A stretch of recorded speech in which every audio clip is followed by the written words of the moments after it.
Hello and welcome to the Old Man Orange podcast. I'm Sylvester Scott Holmes. I'm Dave Candido. We are finishing off our Rambo marathon, this time with part 5, Rambo Last Blood, the one that came out in 2019, and still retained all its glorious violence and all its brutality, even at a time period where, because this is that era where once movies started to get kind of soft around all the corners and everything like that. Yeah. And PG-13 was the norm and so on like that. I mean, it even happened to Expendables 3 and all that stuff, you know, but Rambo 5 kind of slipped through and kind of did its own thing and played out almost more like a 70s movie. That's what it really feels like. It feels like a 70s revenge thriller, you know, where it has like there's almost like a build-up in the beginning, not like tons of action or anything like that. No. And then all of a sudden, like, bad stuff happens, and then Stallone's there to kick ass and save the day, pretty much. Well, at least get his revenge. Yeah, no, it is kind of funny. I have some interesting feelings on this movie as compared to the others. It's different. Trying to think. It is different. That's the thing, because I remember when I saw it in the cinemas, because this is the second time I saw it, and I actually appreciated it a lot more the second time I saw it. Yeah. The first time I saw it, I was like, well, it's good, but that was definitely different than what I was expecting from a Rambo movie. So I'll say this. You know how I feel about Rambo 3, how I feel like it could almost not even be part of the franchise and you wouldn't even think anything of it. Not that it's a bad movie. It just is kind of like I could take it or leave it as far as Rambo goes with everything else. But I'll tell you, I for the first like half of Last Blood, I felt like I was kind of missing Rambo 3's Rambo. But you gotta be kind of understanding of what's going on, because at this point, I thought John Rambo was kind of old in Rambo 4, right? Yeah. Well, he's even older now. I think it's been like 10 plus years since the events of John Rambo, or just Rambo. And he's kind of become a little more docile. He's kind of worked his way back into society at a little bit. You know, the film opens with this crazy storm. Mm-hmm. Probably somewhere in like northern Arizona. Yeah, because that farmhouse that his dad has is in Arizona, and we never see the dad. Like, he just shows up in the end of Rambo 4 and stuff. And then, you know, I'm just gonna base off the book thing that David Morrell put in there. He probably just walked in, shot his dad with an arrow, and took the house over. Yeah, and Rambo's dad's maid, the Maria, the Mexican lady, she's probably just like, okay, yeah, he's the new boss.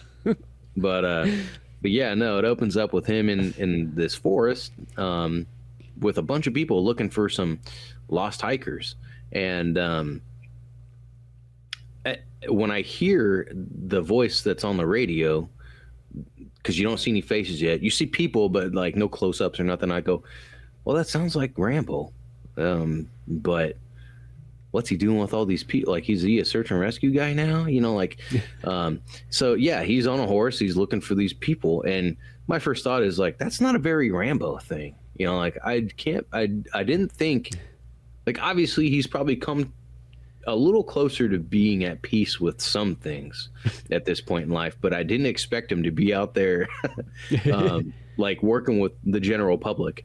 But nah, so yeah, he's on a horse. He's looking for these folks, and of course he finds one woman dead in a like creek or something, and then he decides to keep going further and finds the two other people that were with her. One of them was the husband of the dead lady, and he tells him like, "Oh yeah, your wife's down that way," because he's like, "I can't go nowhere without her," and he's like, "She's dead. Come on." He's like, "Dad, don't worry about it." Yeah, and then he saves one of them. He saves a girl that was with him, like sister, friend, whatever she was.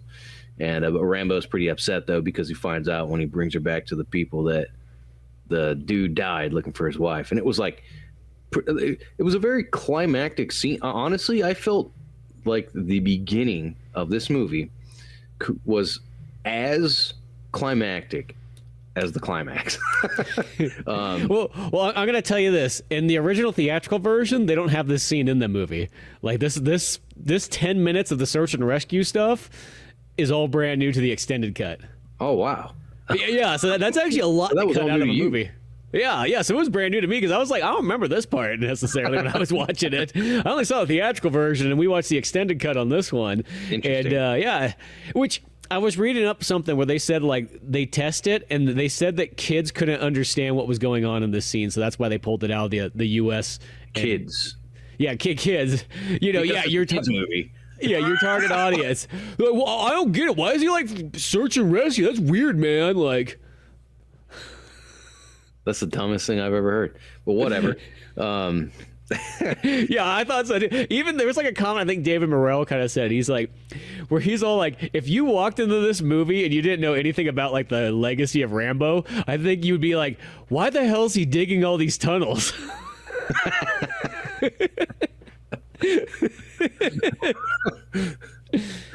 Which we'll get to in a second. But at first he's doing the search and rescue, which I will say, if Rambo had to take on a regular job, it seems like search and rescue might be his best way if he's not killing people. Appropriate. Like I said, at first I'm like, he's working with the public. I don't know. But then I thought, like, actually, that would probably be about the most reasonable thing that he'd be doing is looking for people in the regard where he doesn't have to kill people. Mm-hmm. You know what I mean? Like, because at this point, he probably doesn't want to fucking kill anyone anymore. He's probably just like, gosh, I've killed about everyone there is to. It's kind of like, Deadpool kills the Marvel universe. I don't know if you ever read that comic. I did read that one. That's probably how Rambo feels. He's like, I've already done it all. I've killed everyone. But it's like Guar.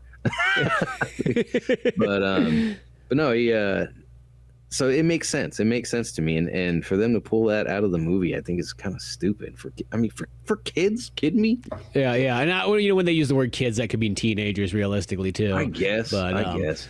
I just think that's just one of those ones. Like, I think it actually adds in a bunch just to like his character and what Rambo's been up to. Definitely. And I mean, honestly, it really works with the rest of the movie itself because when you really take a deep dive and analyze the film and analyze how Rambo feels throughout this film and throughout his mission, which unfortunately doesn't go very well, it hits that much harder because he's probably like, dude, I can't save nobody. And except for this one woman that I'll never see again. But yeah, so he's feeling bad, of course, because he couldn't save the two people, even though he saved the one. But that scene that means he's only got a 33% rescue chance going on here. But yeah, what happens was after that husband runs away, the woman that remained with him, he like ties him, his horse, and her up to this rock, and this storm just like I kept thinking, I'm like, where the heck are you at? Like, it looked like a hurricane ran through the middle of the country, like ran through this mountain. It just like enormous, like pressure, water, like crazy, just blowing everything away in its path. Just one of those flash floods or whatever you get in Arizona, I guess. But yeah, so he brings her back. He's sad because he couldn't save the other two. She thanks him. He's like, yeah, sure, whatever. And then it goes back to the farm where I guess the theatrical version would start. Yeah. So the theatrical one pretty much starts at the farm, which seems strange because it feels like just comes in right there. I know it's like that thing that starts off and Rambo's down. I love how he's at this farm, but he just lives in these like underground tunnels that he built. Yeah. Once again, like, why is he still doing this? I mean, yeah, he's like he brought Vietnam home. Well, and not only that, but it's like he lived.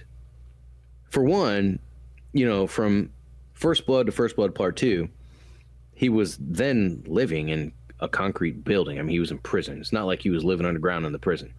After that, in Rambo 3, he was living in some temple or something. No, I'm sure he wasn't living underground there. And then in 4, I think he was living on his boat or something, or he was living on the docks or whatever. He wasn't living underwater.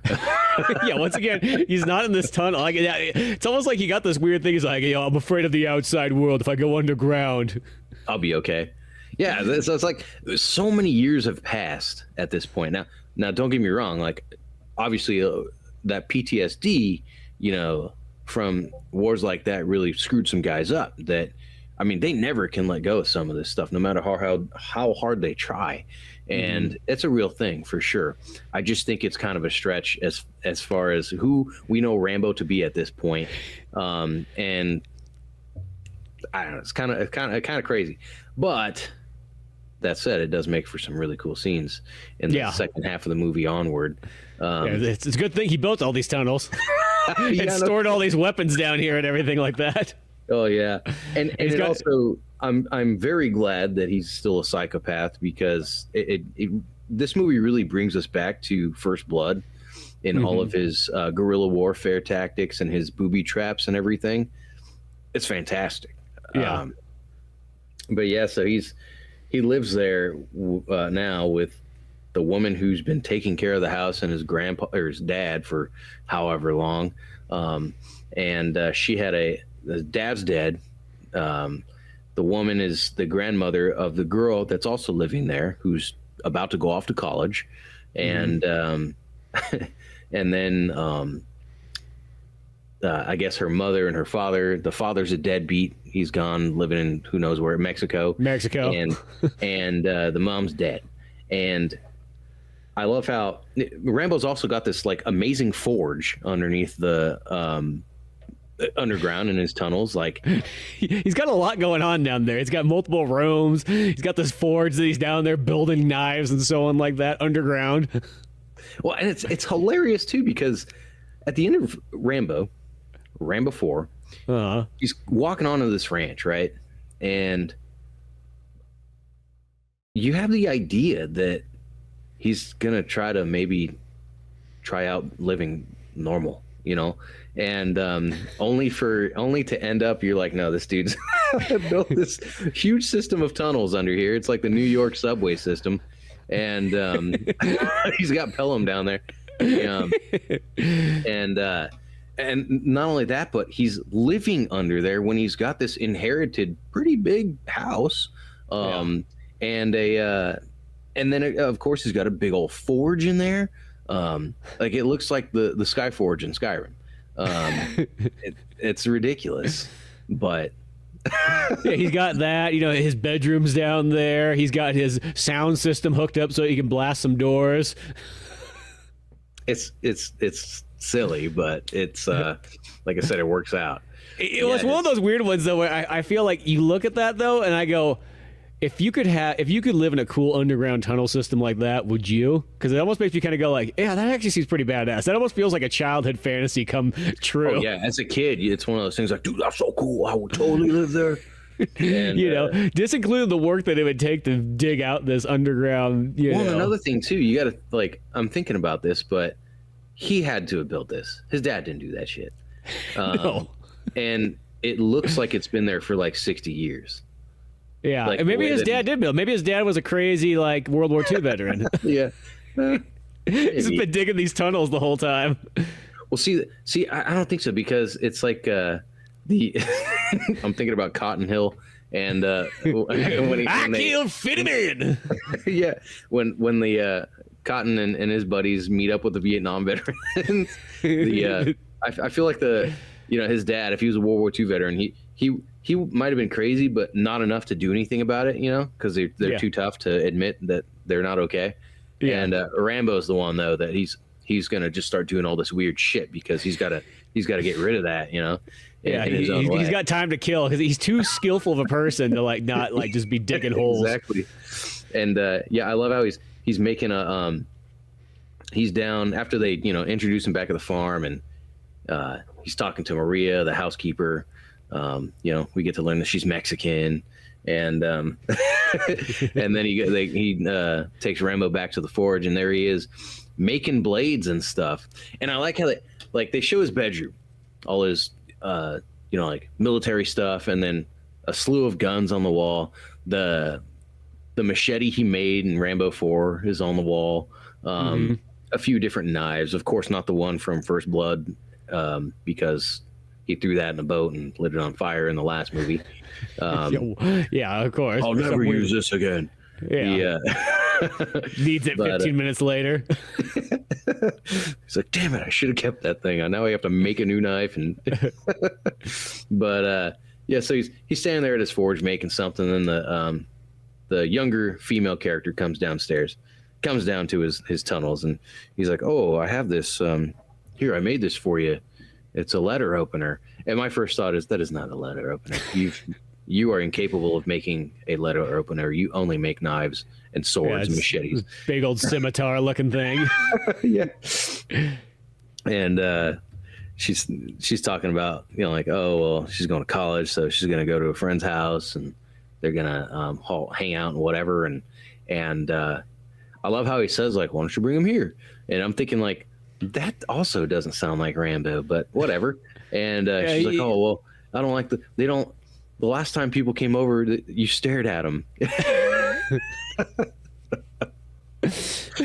then it's like the weird thing. He's like, yeah, they come out. They can hang in the tunnels and stuff like that. Kids love tunnels. So you could show them the tunnels. That's like one of those. Surprised he didn't flip the lights out on them when they're all down there. Yeah.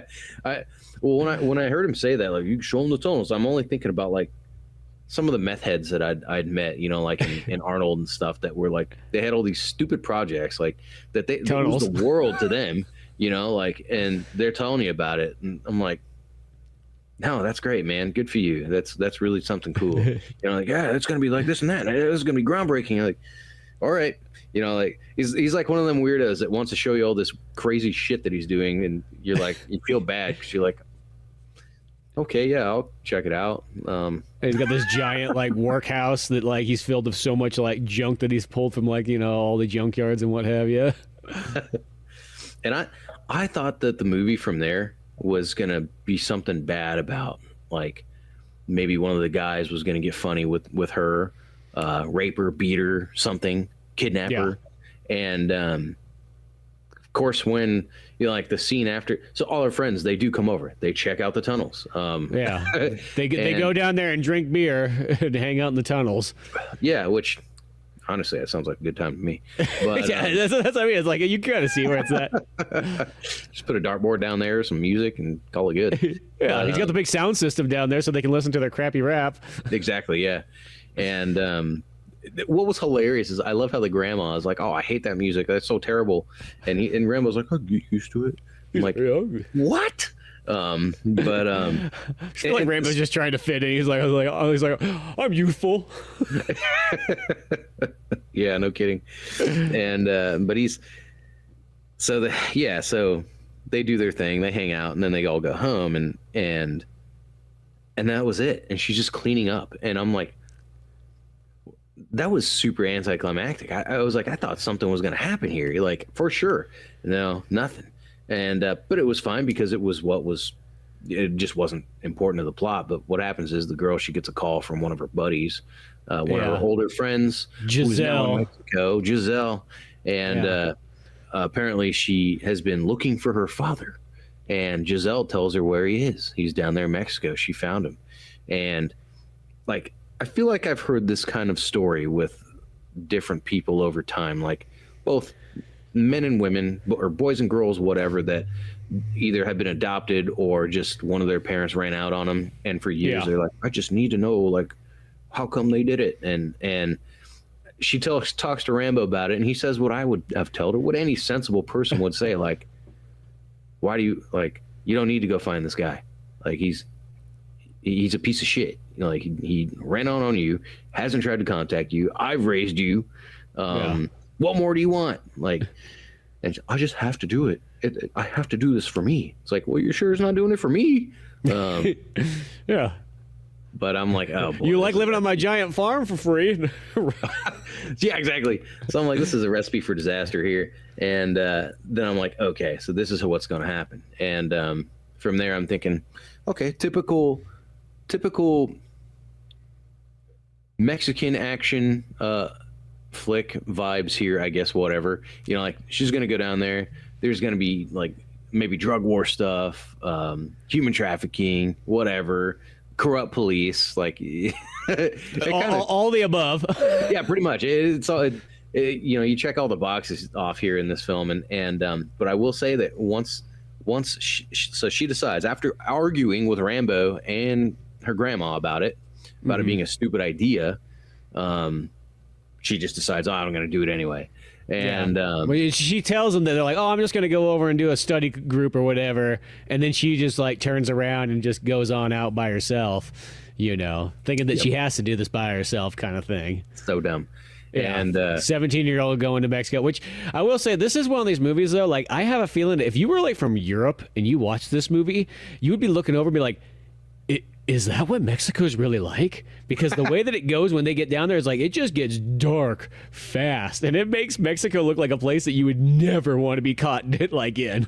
I tell this to people all the time, especially when people ask me about Brazil, because I've been there 4 times. I've spent collectively, I think, a little over about half a year, I think, almost half a year.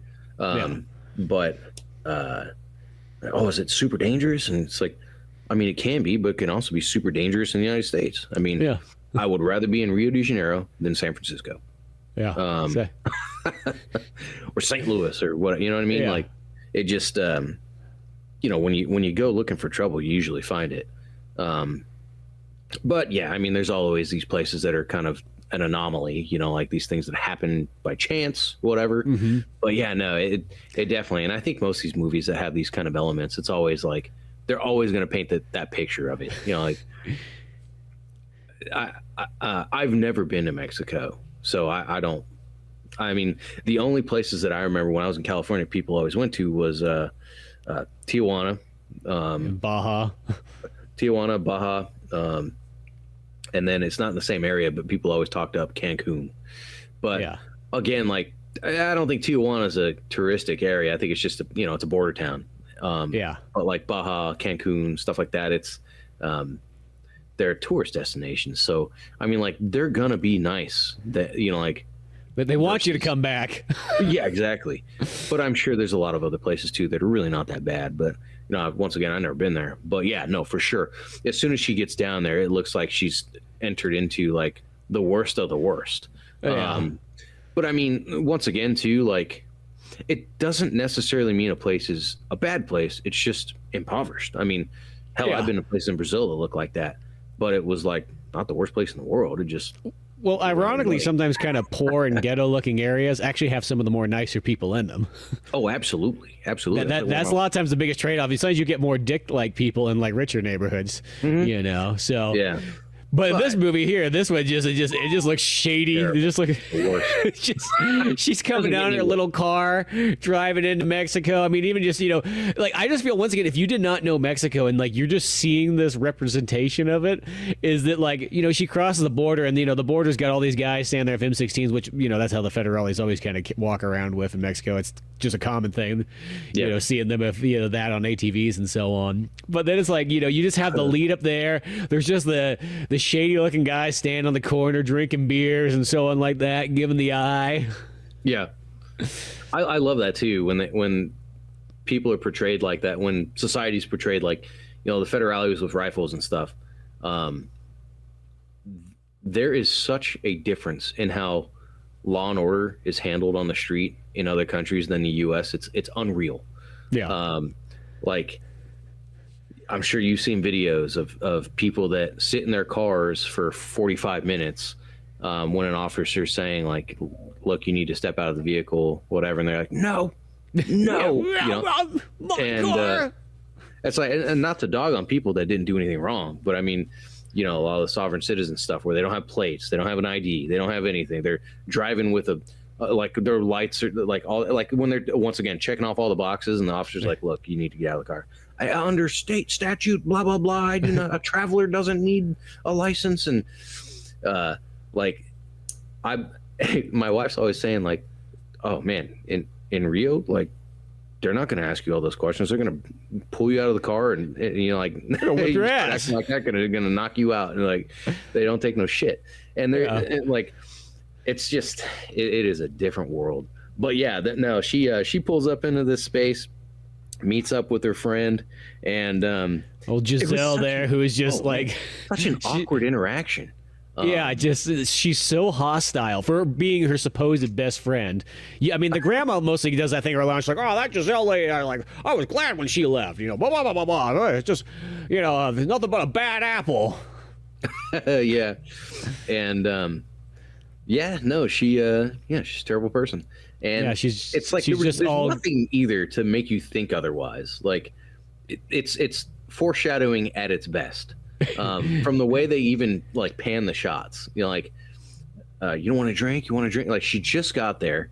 Not that horrible thing to do is have a beer after you reach your travel destination, but yeah.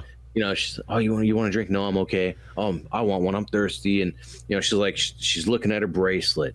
The camera's like panning on her drinking the beer up close, kind of slow, and she's just kind of like has this strange, like nonchalant, sinister vibe going on with her. And I mean, she's dressed like a gangster Mexican guy.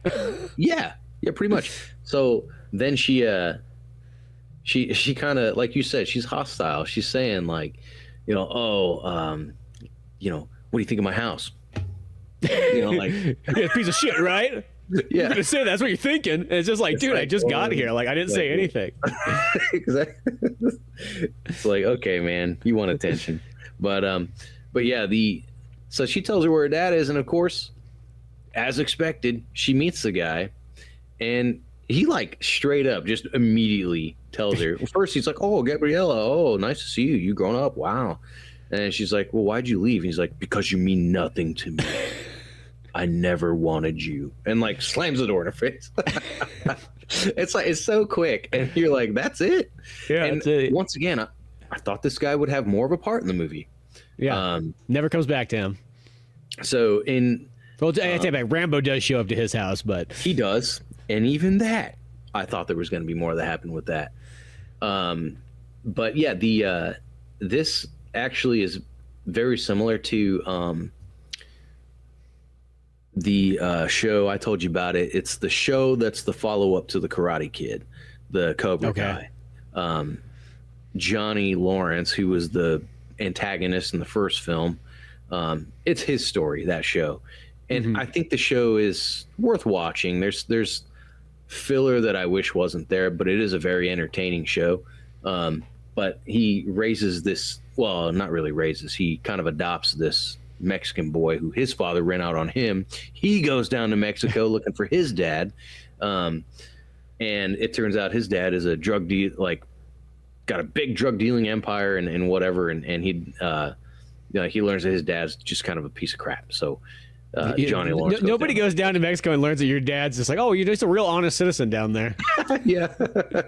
I run the Mexican division of Ford. You know, I'm sorry I never got in touch with you, but you know, I'd like to start up a new relationship. Like, yeah, I'm just a busy man. You know, you know how it is. Oh yeah, no, it's hilarious.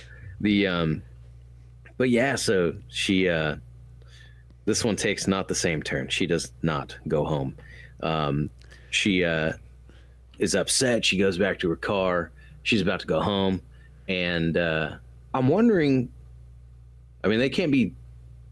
Apparently, Rambo doesn't live that far away from the Mexican border, because Gabriella got down there pretty quick. Rambo gets down there pretty quick and back about 3 times or whatever, 2 or 3 times. And but her friend takes her to this club, and I'm thinking, yeah, this is where things are going to go south, like pretty quick. Yeah, because that's the thing. She's like, oh man, you need to go to a club. It's like, yeah, this is not gonna be good. And this in so many movies, this is where like all the human trafficking, you know, like happens. Gosh, in the movie we just watched, The Working Man, you know, like same thing. Yep. Taken, I think, and that's what I saw. People were comparing this movie a little bit too. They were saying that Stallone took a lot of cues from Taken. But I guess it's somewhat similar. So Taken's French, but yeah. But well, ironically, this, even though I think Taken's pretty old, but this is actually this storyline that he had this from like 2004. Like this was going to be Rambo 4 for a while, and then it got kind of shelved. Really? Yeah, so like he's had this like, you know, pretty much Rambo solves like trafficking on the home front story for a good while. Well, I can tell you, I'm glad Rambo 4 was Rambo 4 and not this one. Yeah, I am too.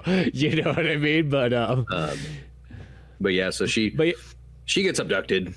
Yeah, she gets drugged instantly. Somebody just put stuff in her drink, you know, which, you know, if you're down at some creepy bar in Mexico. It looked like it happened right in front of her face, and she just didn't care. Yeah, you know, just like how you're not supposed to drink the water down in Mexico, you might as well not drink any of those other drinks they give you. No. But yeah, so she gets kidnapped, and I will tell you what I really do appreciate in this film is I feel like they did in this film what they did not do in the previous film. They make the decisions you hope they don't make. They do the bad things that people usually get saved from. And it's kind of hard to watch. I feel like there's parts of this movie that are hard to stomach than the previous movie, to be honest.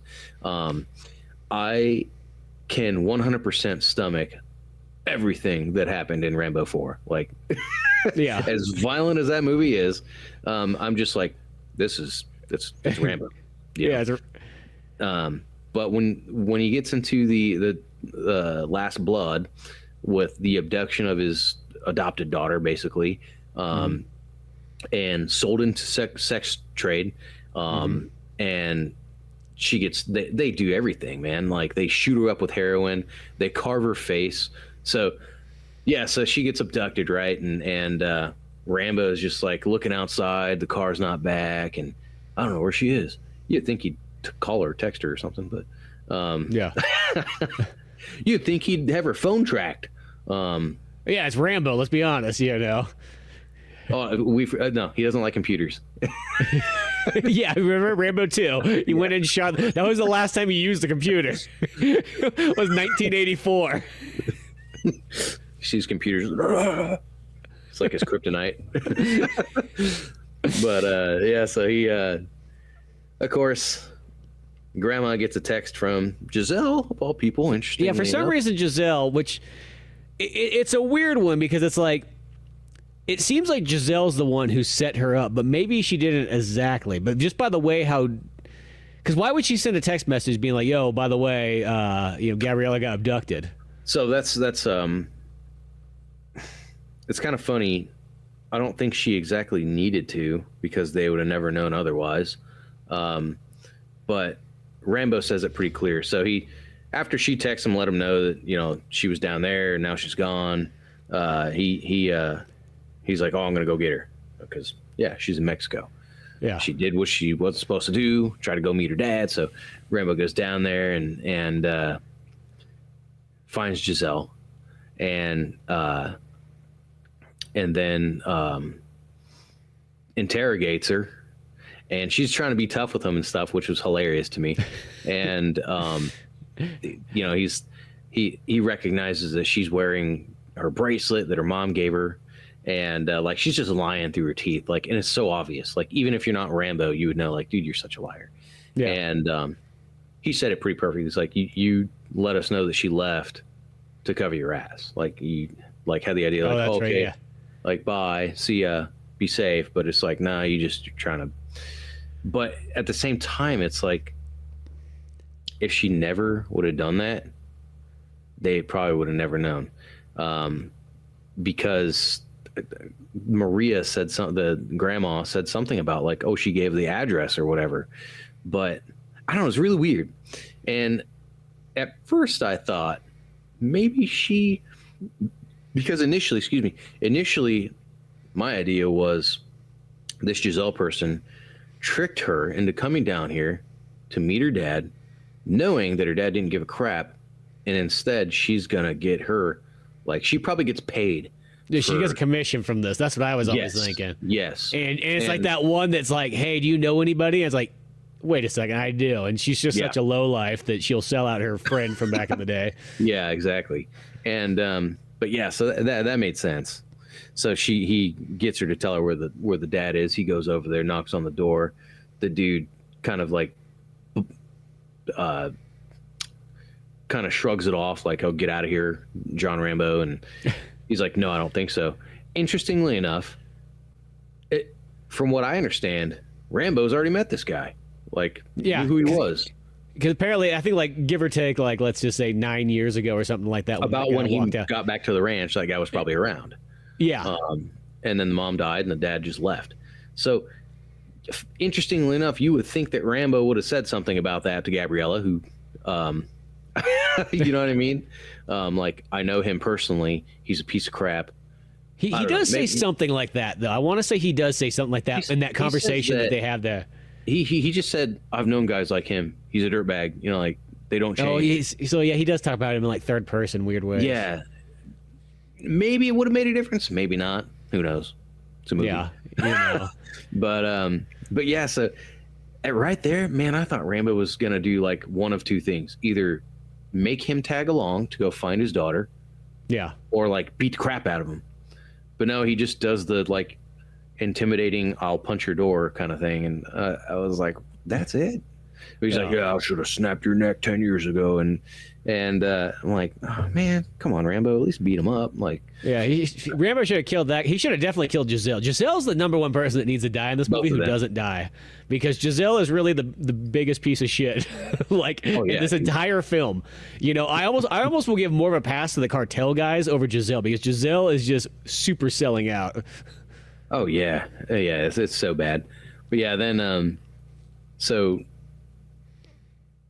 after he meets with him, oh, actually no, I think he goes to the dad first, and then he goes to Giselle.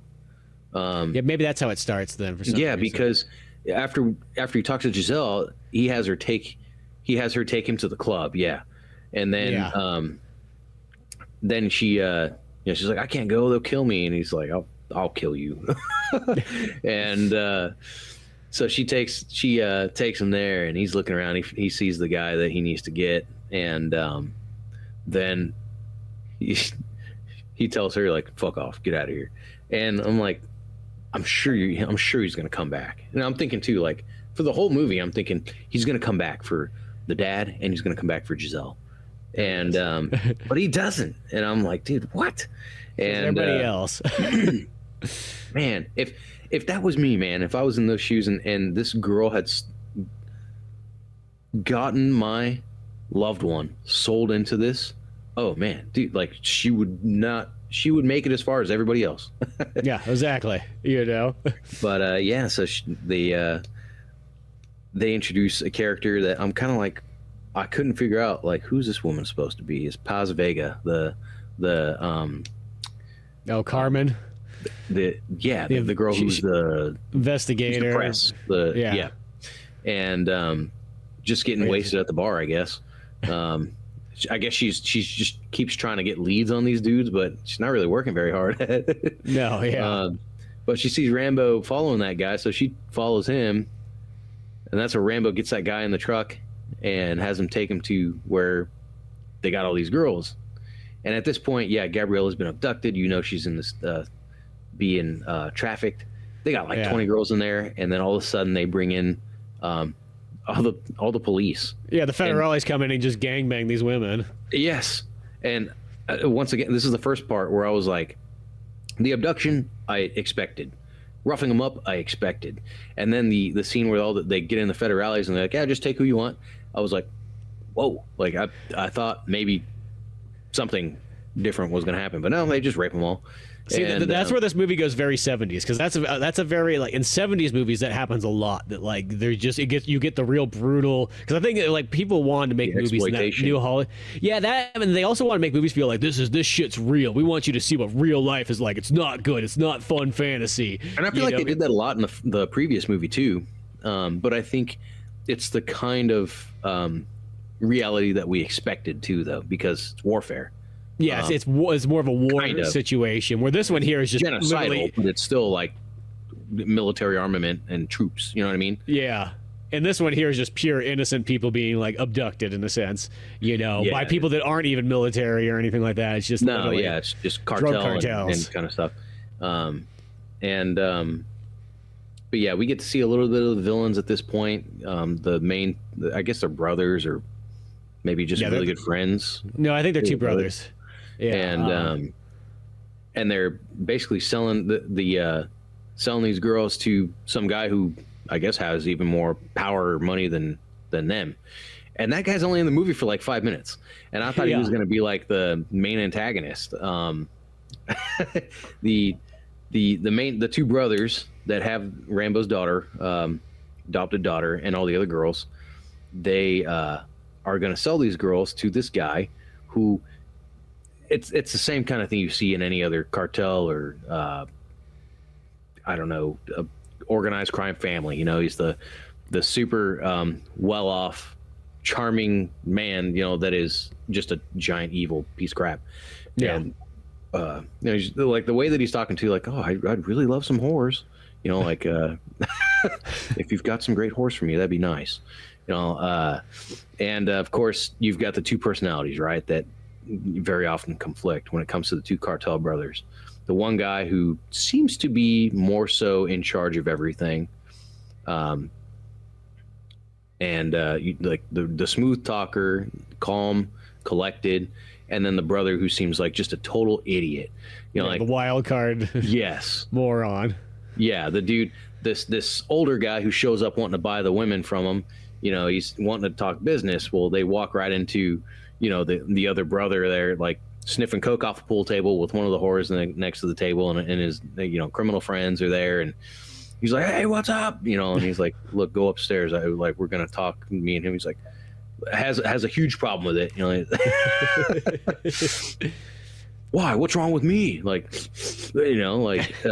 Just as you'd expect. But yeah. So once again, back to having Rambo's adopted daughter, the other girls, they're getting everything that could be done to them, and Rambo's out there looking for her. Well, after he finds that guy at the club and gets in his truck, he pretty much stabs him in the leg, and oh, what a brutal scene. I was like, now this is Rambo right here.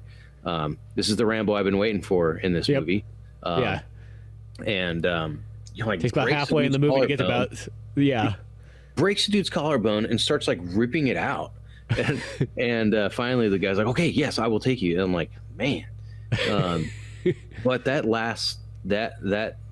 Rambo that we'd been waiting for in the movie so far, that lasts for about 5 minutes, because when he gets to this bad neighborhood where the main criminals are at, he starts walking up towards the place. He gets spotted.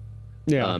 And it's kind of hilarious too, right? Because it almost seems like everything he learned about espionage and like guerrilla warfare, he just throws out the window, and he's just walking around out in the open, like, yeah. Couldn't be more obvious. Yeah, and then like, yeah, he's just kind of there staring for a bit and so on. So that sets some flags up, and then next thing you know, as he's trying to walk away, everybody and their mother starts noticing him and starts coming up from behind and so on like that. And then next thing you know, he's surrounded by 30 of these cartel dudes. Yep. And again, he's not trying to fight anybody either. And I'm thinking, why not? Like, these guys have all got to be pretty bad. Like, because realistically, I feel when he's initially being followed by him, because it's Rambo, I feel like he could have taken those guys out. Once there's 30 of them, I get it. Like, okay, Rambo's... Well, and that's what I'm saying. Like, it's not any different than in Rambo 3 when he's going through all those, like, tunnels and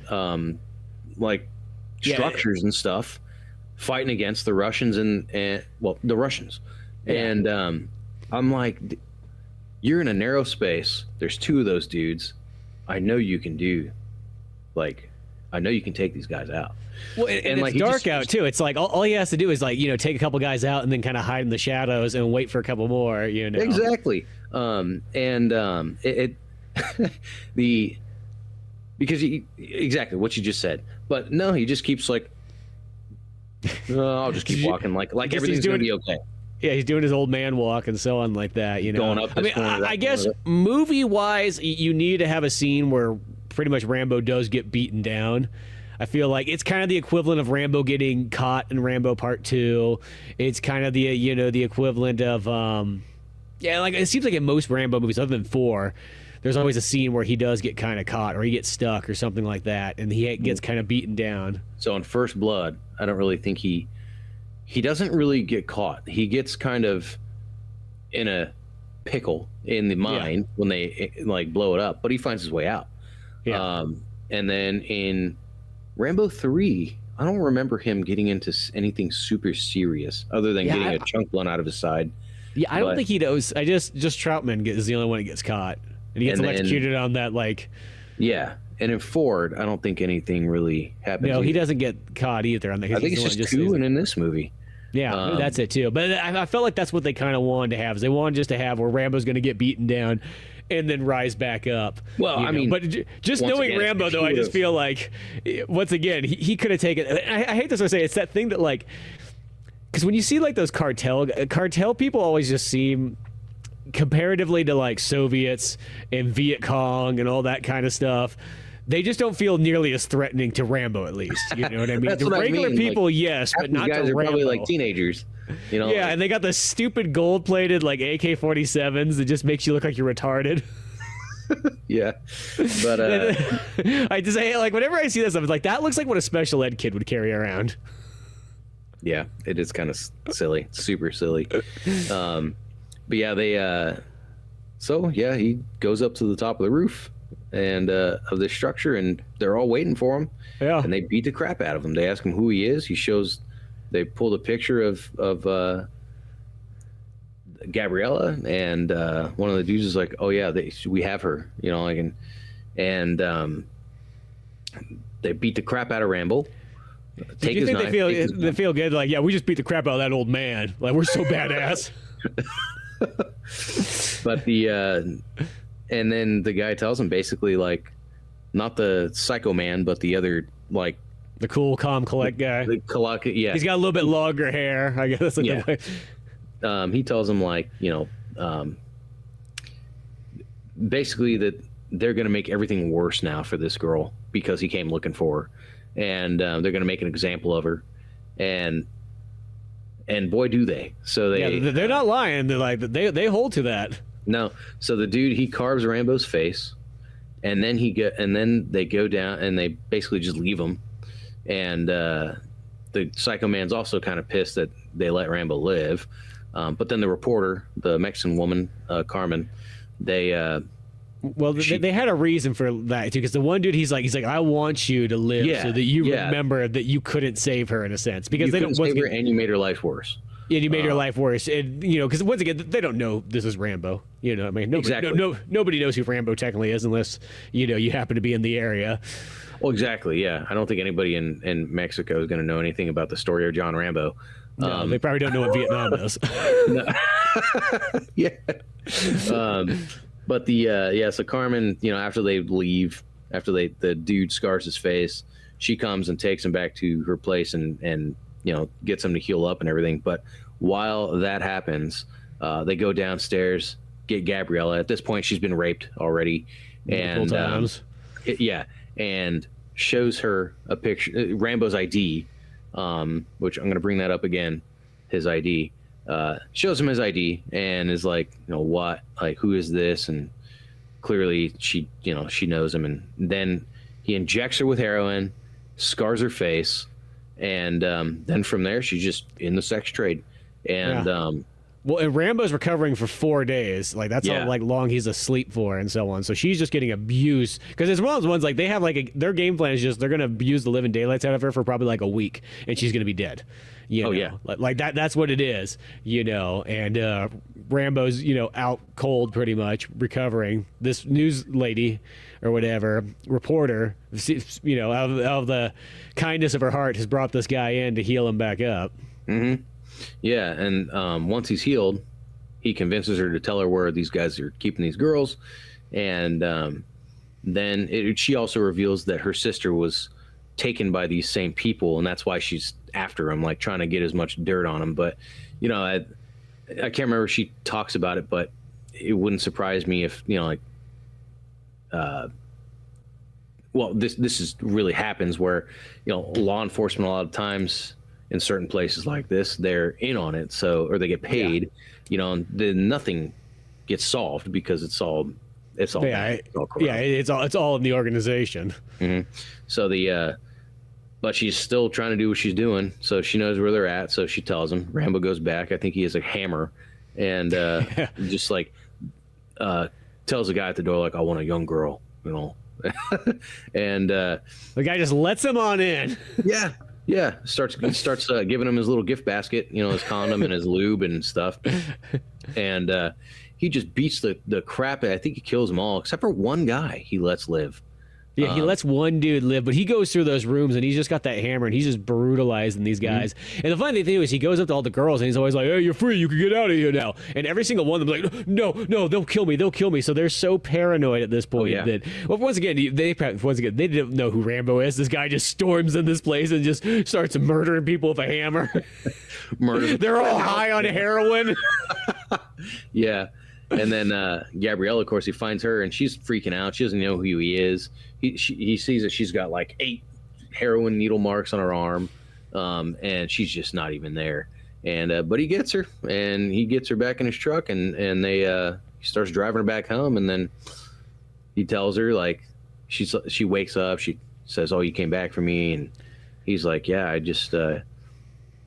Basically he says, "Oh, I got your bracelet back for you," puts it on her, and then he starts thanking her for being what he needed for the last 10 years. And then she dies. Yeah, she dies. She finally gets the overdose, kicks in, and that's it. Yep. And man, it's once again, it's like that to me is harder to stomach than like that whole thing that happened there. That whole like arc, of this movie was harder to stomach for me than like the whole Rambo 4 and everything else Rambo. You know what I mean? Well, like, I think it's because in Rambo 4, it's like, yeah, it sucks for all those poor villagers, but you don't learn. It's not like you have any of those ones being like a character for like 30 minutes of the movie. No, 40 minutes. Whereas in Rambo 4, he saves the woman and her husband. A couple of the other guys die, but it's you have the idea that that woman is going to make it in the film, and you're right because she does. In this film.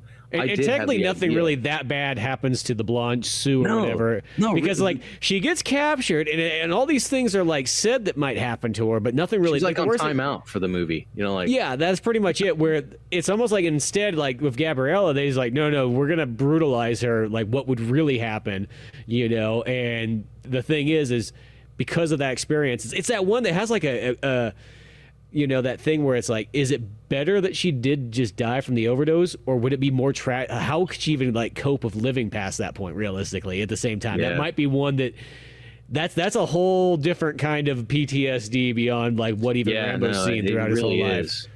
And like I said, in the beginning of the film, how Rambo couldn't save those first 2 people, right? The fact that they put this back in for the extended cut, because it shows how he's upset about not being able to save them. And then he talks about it actually with Gabriella too. He tells her like, "Yeah, I couldn't save them." She's like, "It's okay. Like it's not your fault." And he's struggling with that. Mm-hmm. And then so once again, we're back to him not being able to save Gabriella. Gabriella, yeah. And so it's just I am glad they put that back in this cut. I think that makes a big difference having that first scene in there. And so from there he goes back to the ranch. He tells Maria like, yeah, she's dead. Maria's really upset, and he basically tells her like, look, take off, go to your sister's. She asks him, what are you going to do? I'm going to move around a little bit. and when I said I was going to bring up his ID again is because this dude has gone back and forth to Mexico now, like 2 times, 3 times maybe. And how's he getting down there and back, like getting through, the border without an ID? Maybe he's using some secret trail. Like, he's got some passport or something now that he's using, some Troutman special ID. But let's be honest, it's Rambo. Like the ID might not even be a real ID. It might just be he probably made him down there in the tunnels. Yeah. Damascus ID. But yeah, so he decides right there. This is at this point. This was when like the real Rambo starts in this film. Yeah, like you had a taste of him. They took it right away because it gets the crap beat out of him, and then he beats the crap out of them guys and rescues his daughter before she dies. Yeah, that's pretty Rambo. But then he gets back home after she dies, and his decision's made. His mind is made up. He's going to go after these dudes, and it takes us on a trip back to First Blood, I would say, with what happens like from here on out. He goes back to Mexico, convinces Carmen to tell him where these dudes are again. and explains to her, like, oh, this is for your sister, this is for my daughter, like blah blah blah. So she's like, okay. So he goes to where the wacky brother is at, murders all the dudes there, and brutalizes them. and you don't know exactly what he does yet, but because the last scene you see before it changes to the next scene is the brother of what you would assume is in the shower. So the next scene, it cuts to like police and reporters and stuff all at this dude's house. People are dead.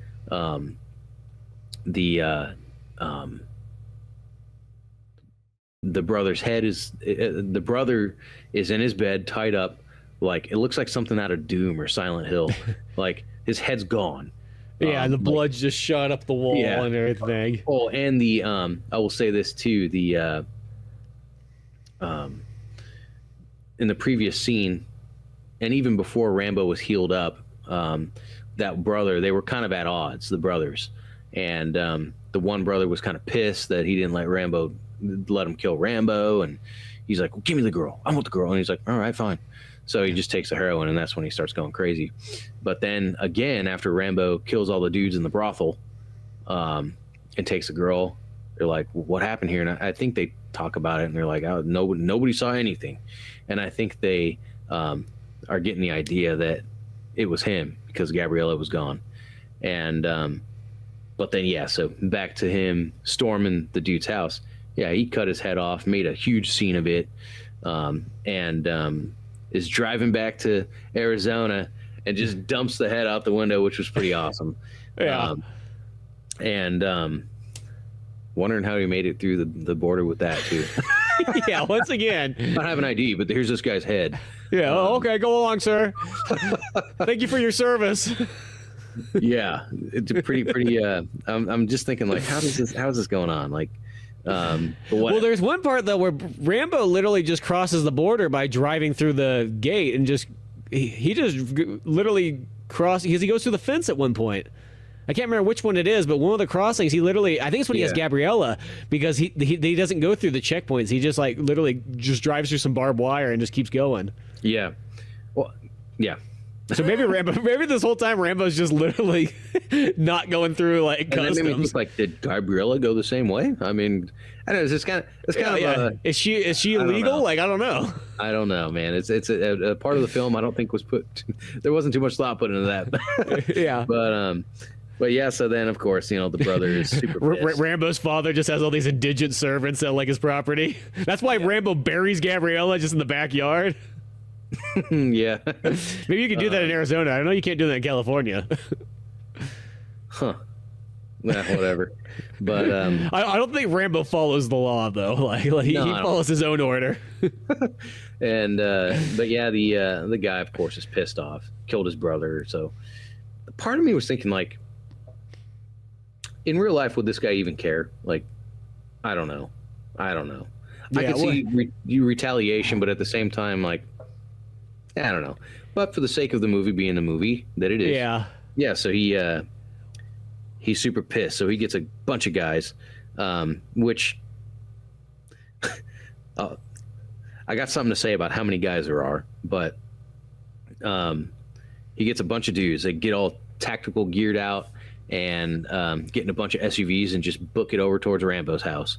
And before they get there, of course, we got a pretty cool scene of Rambo setting up all his tunnels. Finally, those tunnels come into play. Exactly. He's setting them up. He's hiding guns in different locations. He's all his booby traps, like in First Blood. Yep.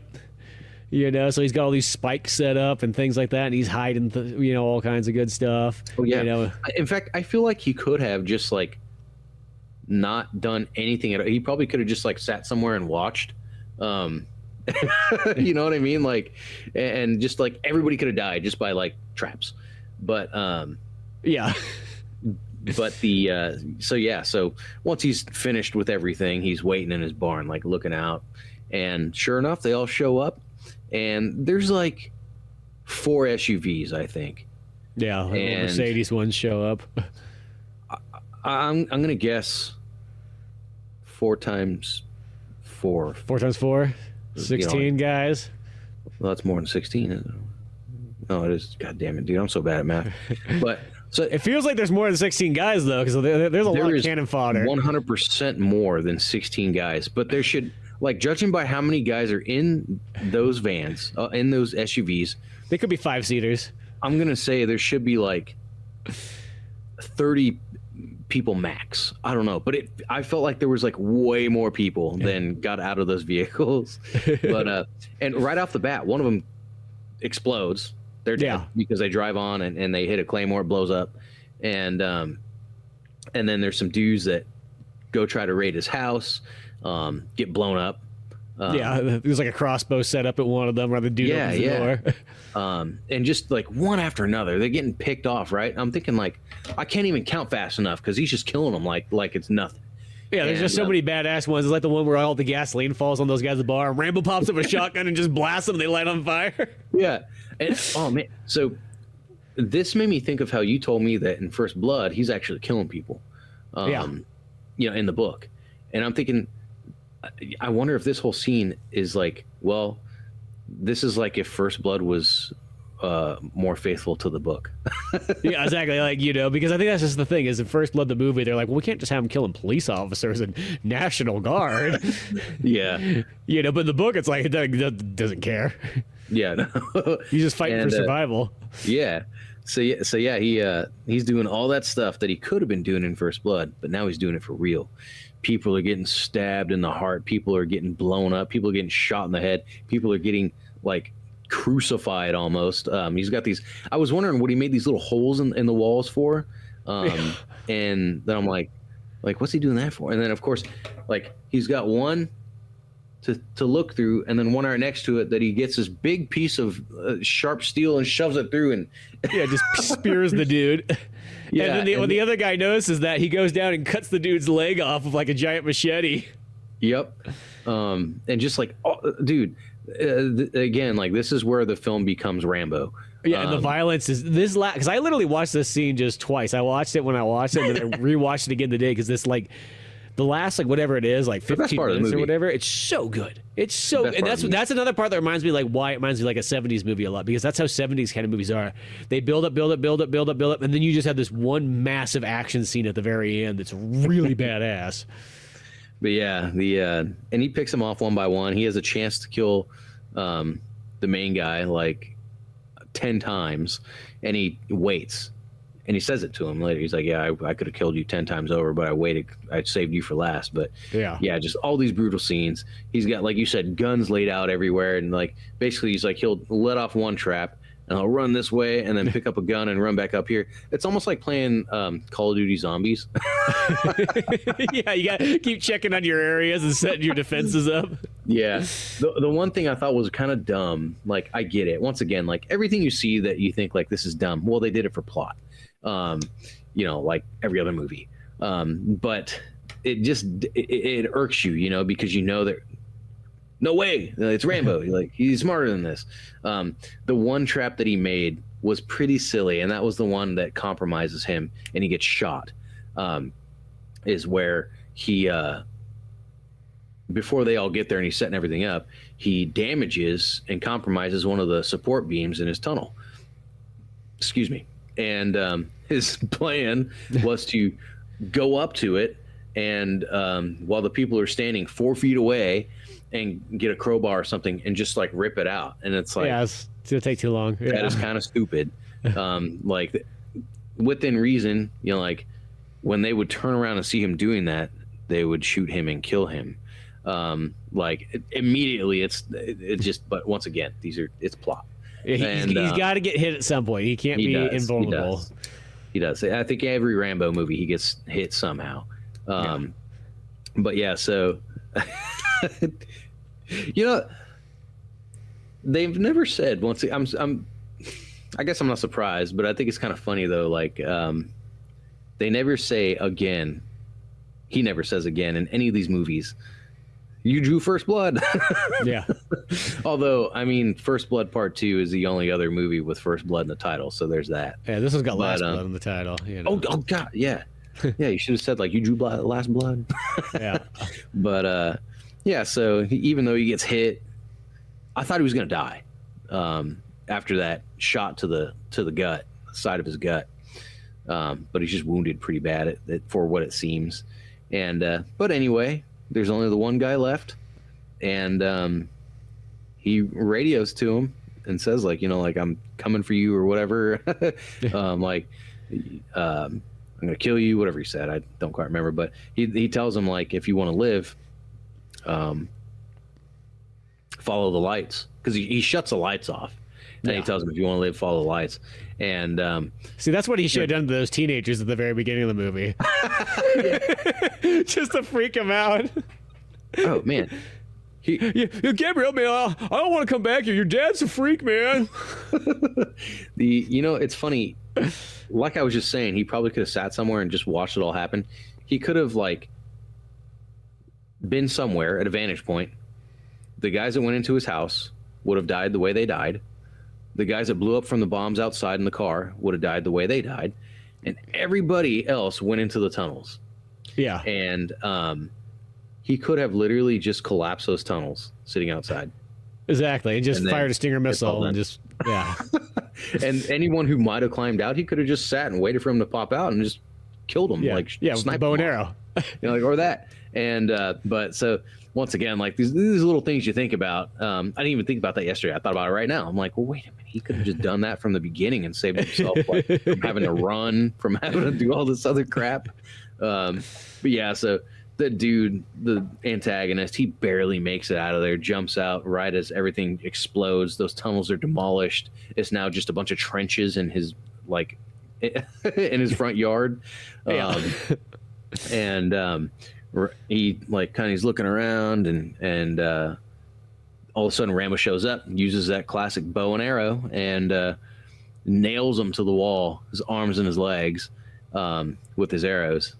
And the dude's, like, obviously in a lot of pain. He's screaming. He's probably saying, like, fuck you, And Rambo goes up to him and he tells him, like, I could have killed you 10 times over, but I saved you for last. And I'm going to make you feel everything I felt. And sure enough, it's almost like an anime move. It's like Kano in Mortal Kombat. Yes. Yeah. Just rips it, or Lloyd Christmas in Dumb and Dumber. Puts it in a doggy bag and gives it back to him. The rips that guy's heart out, and the guy sees it, and then he dies. And that was pretty brutal. And that was the Rambo that we needed to save this film. Just cuts into that dude's chest and then pulls it out, rips the guy still beating heart out. Super brutal. And then he goes, after that, he takes a break and just kind of, like, meanders back up to his porch, sits in his rocking chair that, funny enough, the housekeeper, before he kicked her out so he could kill everyone, was telling him, like, you look just like your dad in that rocking chair. And when she said that, I thought about you telling me that he shot his dad in the book. I know. I still need to read that Rambo 2 book, because I really want to see that scene where Rambo apparently shoots his dad with a bow and arrow.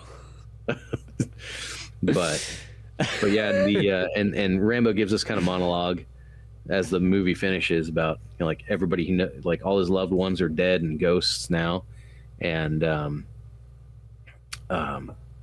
he's just there now to everyone he chooses to love. He'll be there to protect and whatnot, and forever, he says. And I'm thinking, like, well, you don't love anybody else. Like, everybody died except for Maria, who you sent away. She sent her away. But this movie really played out to me like it was almost like, it felt like a TV episode of a series, but long. Mm-hmm. I know what you mean. It wasn't extremely long. I think the movie's only like an hour and 40 minutes or something like that. Yeah. And it's the extended version. But it really felt like it felt kind of rushed in a way. It felt, like I said, kind of like an episode of a series. But I will say that for the sake of the movie not feeling super Rambo until, like, halfway in, I'm kind of glad it was a little straight to the point. Mm-hmm. Whereas I kind of, I think I would have enjoyed Rambo 3 a little bit better if it was a little more straight to the point. But that said, I definitely enjoyed Rambo 3 a little more than this movie. I think I would rather have a finishing movie than no finishing movie for a franchise. I just thought it was probably the weakest movie in the series. Yeah, well, and that's kind of how I felt the first time I watched it. As I said, I did enjoy it much more the second time because I think I knew exactly what type of movie it was going into it. Like, as I said, the first time I was like, it was good, and don't get me wrong, I liked it, but it was just kind of, I was like, oh, I didn't expect that to be the Rambo one. Now, granted, I will say if I have to compare it to all 4 or all 5 Rambo movies, it is probably my least favorite one still, but that doesn't mean it's not a really good movie. I don't dislike the movie. It is exactly for me too. It's me comparing it to every other movie in the franchise. I don't want to say disappointed, but I am a little disappointed. A little bit. I don't know. It's just a little off compared to the others. Yeah, I think it's just because it's different. I think that's the thing that kind of it definitely is gets it. I mean, I think that I almost want to say it might have been David Morrell kind of said that he's like it kind of had that feeling that like if that was just another Stallone movie and it just happened to have a different character name change, you wouldn't even like put 2 and 2 together that it was a Rambo one. No, you wouldn't have. What's funny is I think you really, if you didn't know it was a Rambo film, if you had no idea what movie you were watching, you turn the TV on, that's what you're watching. Once you get to the part where they raid his ranch, you go, man, this is kind of like Rambo. Yeah. Yeah, that's what you'd feel like. But if it was just a Stallone movie, you'd be like, yeah, okay, I guess it fits in like Bullet to the Head or Cobra or any of the other ones. I want to. That was a good one. That was one of those. See, Stallone, because I was thinking about that when I was watching this movie. I was like, Stallone really had a solid, like, later day run of movies from pretty much Rambo 4 through The Expendables. So, and then he had a handful of action movies just in between there too, and so on. And like, it's like I felt like he had probably one of the strongest like old guy careers for action movies. Yeah. Because his movies got more brutal. Because that is the one thing I will say about like all these ones, including Rambo 5, is that like the violence in them is so good. Like, especially in Rambo 5, I mean, the violence in here is fantastic. I mean, of course, Rambo 4's got more of it, but whenever there is, like, a death, like, they are excellent.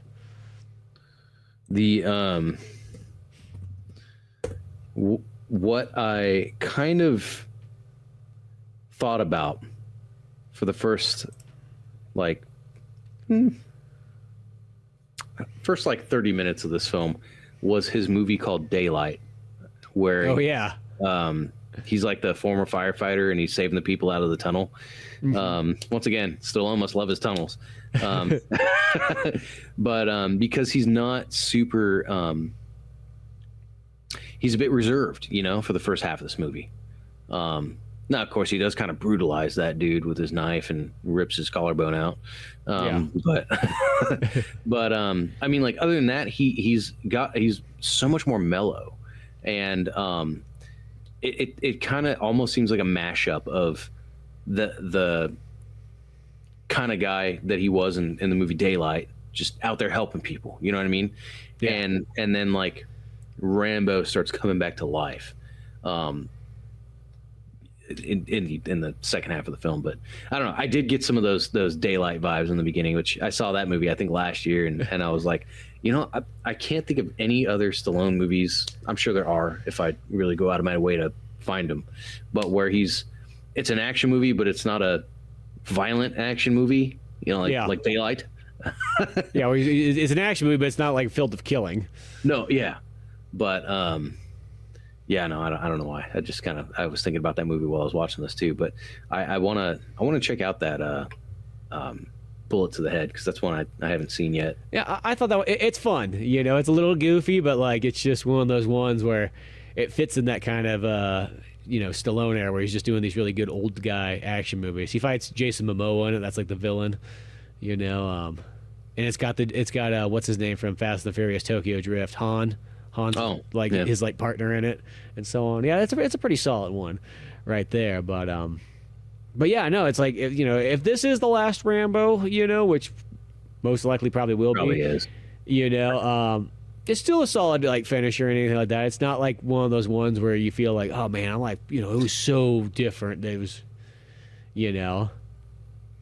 Yeah, no, it is Rambo. It's just a little bit less Rambo than we're used to. Yeah, that's the thing. Well, I think plus it's like coming off of Rambo 4 is really hard to like, you know what I mean? Like that movie's so humongously up here as far as action movies go. It's like almost in a sense when I still look at that Rambo 4 movie, I'm like, I don't think there's a lot of action movies that are even at that same caliber level that one is at, as far as just like the straight up action scenes go, you know what I mean? Like it hits so hard on that I think that like, you know what I mean? It's like the only other thing you could have done is you could have made Rambo 5 have a copious amount of action in it. But instead they did the thing where like, well, let's pull it back and give it that like, it's more subtle, but when there is action Grandpa scenes, vibes. they'll be pretty brutal once they do happen, but I know there's always like that talk that you sometimes hear where they'll talk about like, doing like a Rambo prequel movie where it takes place in Vietnam, and of course you'd have to have somebody playing Stallone, but they got somebody playing Stallone for that Rocky biopic movie. So, so yeah, there's a Rocky biopic where there's a guy who actually looks pretty much kind of like he looks probably like a prettier looking Stallone because he has that kind of look going. Well, these there, days too, these days too, it's just like what they were doing in Star Wars. They took Mark Hamill and used CGI to make him look young. Yeah, I don't know why they don't do more of that because like you see that in movies, but like nobody's done it where it's like I was just kind of waiting for like, is there gonna be a movie where like the actor says, let's do the entire movie but do it in that style? You know what I mean? Like, because they did it in the Indiana Jones 5. They had like young Harrison Ford for like the first 15 or 20 minutes or whatever. I haven't seen that one yet. It's Harrison Ford's fine, but the lady that plays with him and whatnot is rough. It's that fembot that's in Han Solo, but it's her regular actress, and she's just terrible. She's just super annoying. The fembot in Han Solo. The one that the droid Lando has in there. It was just, the just droid, pretty much When you that said droid. fembot, I was thinking Austin Powers. Yeah, that's more I guess what it makes it sound like. that feminist bot that's in Han Solo is pretty much that's the actress playing with Indiana Jones, and she's just really annoying. Like I don't know. And I say I'm not gonna say that movie's not worth going out to check out because Harrison Ford's always good as usual, and it's just old bitter Indiana Jones. But that lady's just but that's an example though. Is like, why don't you just? I wish they would just do more movies. Just like try that where like you make the entire movie where you have the regular actor in it, but then he can play his young self the entire time. I know people get weird about that kind of stuff, but I wouldn't mind seeing that. Yeah. Yeah, I don't know. I mean, these days it's probably still easier just to grab somebody who looks close enough to you and just play you. These days, I guess we just take what we can get. Yeah, exactly. But yeah, hopefully, if anything, there's at least still something more Rambo to come out. Even if it's not a movie, I still want a really good Rambo video game. I know we mentioned that a couple times here, but it's like I would love to see a Rambo one with like a mix match collaboration of like a kind of like a Metal Gear Solid meets Tomb Raider, like gameplay vibe. I think that'd be badass. Yeah. And you could do something like there's like 007 Legends game where it just kind of played through like a handful of different 007 movies, kind of like, but in a sense, almost like if Daniel Craig was in them, all of them, So you could almost do something like that where it's like it's a Rambo one where it just goes through from Vietnam, like so you have some like proto. Rambo, like the build up. So you have all those like Vietnam levels. Then it goes into like First Blood, and and then First Blood Part 2, 3, yada yada yada. And it ends on Last Blood. Why not? A lot of these great ideas, a lot of people just don't seem to share, I guess. No, they're just too good. They're just too good of ideas. I wish some developer out there would have made a fighting game that kind of like Def Jam, where it had rappers. Yep. I think it'd be so cool if you had like guitarists or vocalists. I always wanted I pictured like Marvel vs. Capcom 2. Like if you did that, but then you had like full on rock and roll bands. I'd even say nowadays it's there's so many different. When it comes to rock stars, bands, whatever, there's so much variation. Yeah. You know what I mean? Like so many different personalities.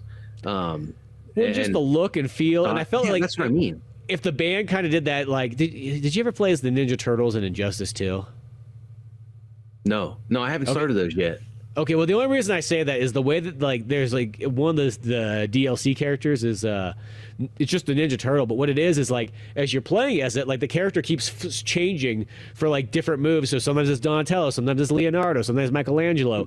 See, and I always thought, like, if you had that for, like, the band, so, like, you know, if you had, let's say you played as Aerosmith or Kiss or everything like that, like, you chose just the band, and then it's not like you'd individually play as the character, and then, like, they would fight as, like, a whole band, so they'd kind of change out and everything. And if you had Led Zeppelin and you had Black Sabbath, you know, and you had AC/DC, you know, and just Black Label Society. There's so many of these things that would be pretty sweet. Iron Maiden, Judas Priest. Freaking, it's endless.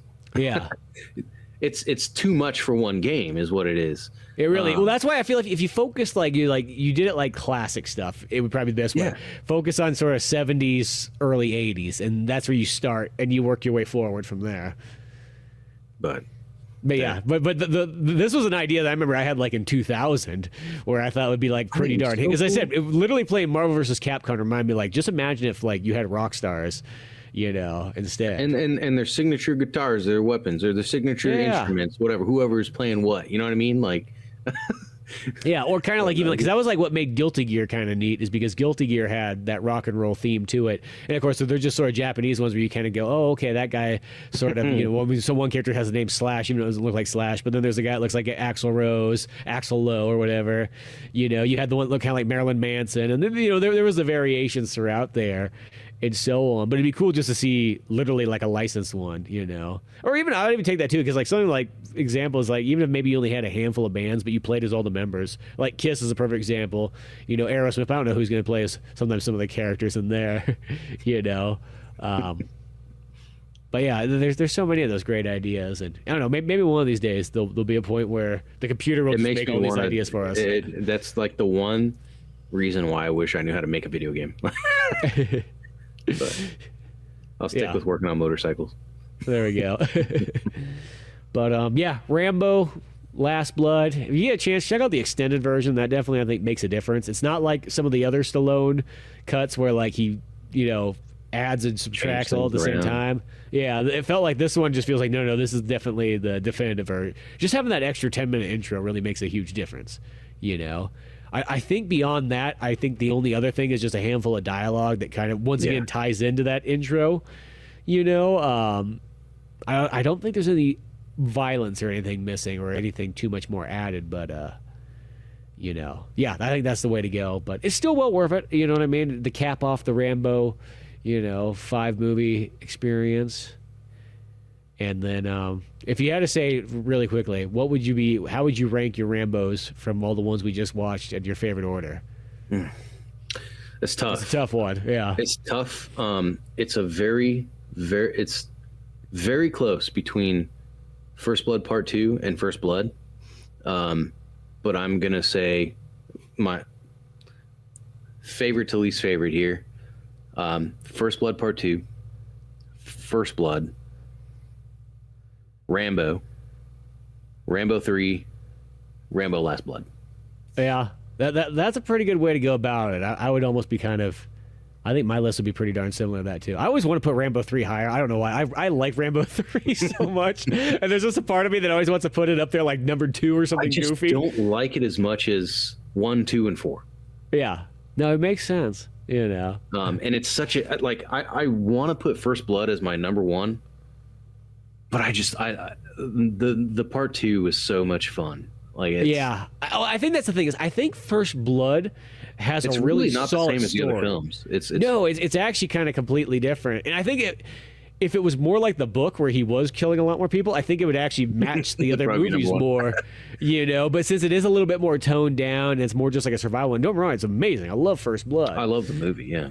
You know, and I think that's the thing is the story, the concept, all the stuff about First Blood is so good. But yeah, like it's one of those ones like I definitely felt like I liked 2 a lot more than I realized. Like in a sense, like I think that one has moved up to like the top tier of the Rambo movies.